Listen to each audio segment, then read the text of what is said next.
Adriana Cerva is a recurring character in the hit TV show The Sopranos.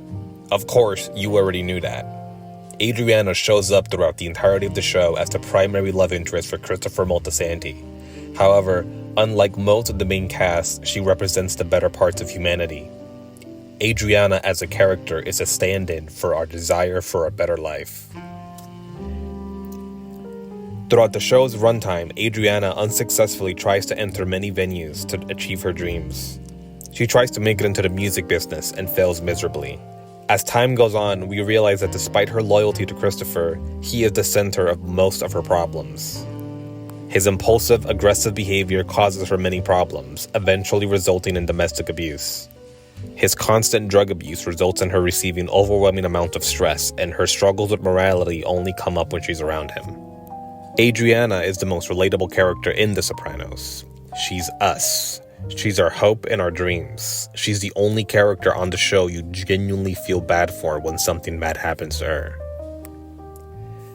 This is very intentional on the show's part. When Paulie gets arrested, the scenes of him in jail and any subsequent mention of this are played for comedic effect. When Carmela tries to divorce Tony, you think that he's had it coming for a long time now. When Ralph's son becomes ill, you think it's karma for killing that stripper. But when Adriana is pulled in by the FBI, you realize she hasn't done anything to deserve this.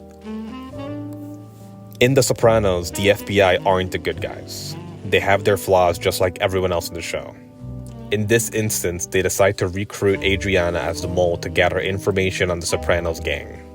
Mind you, this is after their previous informant, Pussy, had been killed for this exact same thing. They don't hide the fact that they don't care about Adriana. They lie to her, manipulate her, and continuously push her to do more dangerous things. And don't mistake what I'm trying to say here. This isn't in defense of Adriana. The whole point of the show is that all of these people are bad people. It's just in their own way.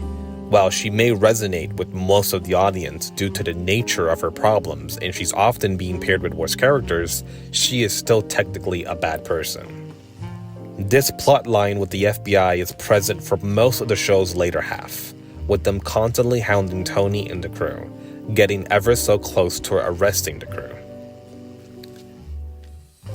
After an entire year, she finally confronts Christopher and tells him that she was picked up by the FBI. They have a heated discussion, but Christopher agrees to run away with her.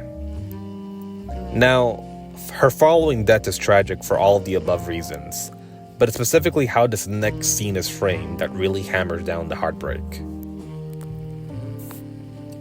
We see Adriana packing her clothes until she receives a phone call. She answers and it cuts to Tony on a payphone, saying, "It's me." At this exact moment, Adriana's fate is sealed. See, a common trope followed on the show is the use of payphones. Characters often use payphones as a way of disclosing information that can't be tracked or to give out illegal orders. Tony calling Adriana on a payphone implies he's been tipped off. He also doesn't introduce himself as Tony. He tells her that Christopher tried to take his life and tells her that he's fine and that Silvio is going to pick her up. After a moment of silence, we cut to Adriana, alone in a car, driving away while the song "Leaving California" by Sean Smith starts playing. The use of this song is very intentional, as the lyrics are meant to be taken in the literal sense. The lyrics talk about leaving California and that in another life you'd like to stay, as we see her driving out of Baltimore. This scene is meant to reflect on what I had mentioned earlier. I'm done. Adriana represents our ambitions and hopes for a better life. And this lyric directly contrasts that by saying that in another life, maybe your ambitions would want us to stay in California rather than trying to leave where you came from. The next lyric says, "And the devil may call you when he thinks it's time." This line is directly referencing Tony calling Adriana. It then cuts to her again. She is no longer in the driver's seat, and she's going the exact opposite direction. At this moment, I believe she realizes that Christopher did not try to take his life. While Silvio is trying to comfort Adriana, the scene does not try to hide what's happening. In almost every scene featuring a hospital before this moment, it's always surrounded by the city. It's never presented to us as a viewer as a long ride or something to think about. In this shot, we see Silvio is driving Adriana to the middle of nowhere, There are no buildings in sight. While Sil converses, the song is still playing, and this time the chorus, "Don't wait too long," is playing repeatedly. This reflects that if Adriana had not waited to tell Christopher about the FBI and instead told him the moment they first approached her, she would have been fine. It was her nature to try and stay loyal to Christopher and protect him that led her deeper down the rabbit hole. Silvio takes a turn into a more secluded road. Adriana's breaking down more and more, barely holding back tears. The chorus starts playing again. Now the second part of it is more audible. "Don't wait too long, you're almost there." Silvio makes one more abrupt turn, and now he's just driving into the woods. He turns off the car, steps out, and walks over to the passenger seat to pull Adriana out. In this incredibly uncomfortable scene, we see Adriana plead for her life and fight back to the best of her abilities. He drags her out, and she crawls away begging for her life. Sil fires 2 shots as the camera pans to a quiet view of the forest.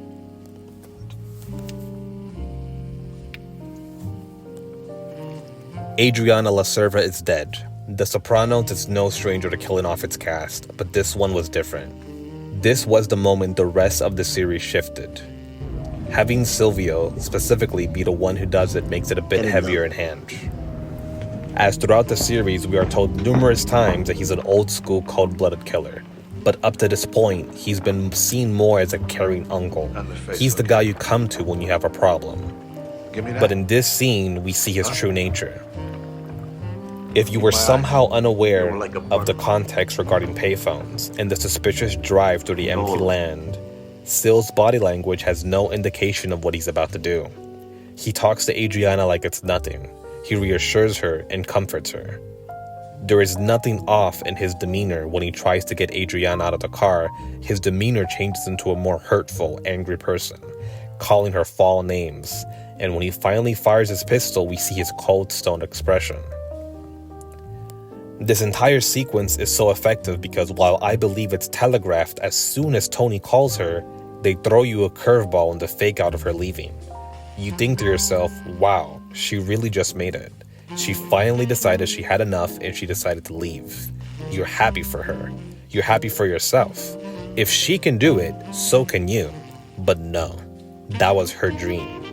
Her dream was to get away from these people in this place, and she waited too long. Now, her fate is sealed. Her family never gets closure on this. Christopher is never the same after this moment. Carmela feels an immense amount of guilt despite not being involved. And this whole thing mimics a lot of aspects of real life. To end this off, I want to emphasize how Adriana's story is a metaphor for life. Time, it's ever fleeting. Call your family once in a while. Call your mom, tell her you love her. Call your grandparents. Do that thing you've always wanted to do. That toxic relationship that you keep trying to fix, just let it go. Don't wait too long.